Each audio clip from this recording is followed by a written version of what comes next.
হে দোস্ত মই সকলোকে BLD কমেডি চেনেলৰ পৰা স্বাগতম জনাইছোঁ আৰু মই কালি এখন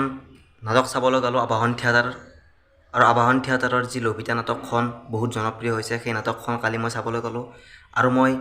তাৰে এটি গীত বহুত জনপ্ৰিয় হৈছে সেই গীতটো মই আপোনালোকৰ বাবে লৈ আহিছোঁ ভিডিঅ'টো সকলোৱে শেষলৈকে চাব আৰু বলক আমি সেই গানটো উপভোগ কৰোঁ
ভিডিঅ'টো কেনে পালে কমেণ্টত জনাব আৰু লগতে লাইক কমেণ্ট শ্বেয়াৰ লগতে ছাবস্ক্ৰাইব কৰিব নাপাহৰিব ধন্যবাদ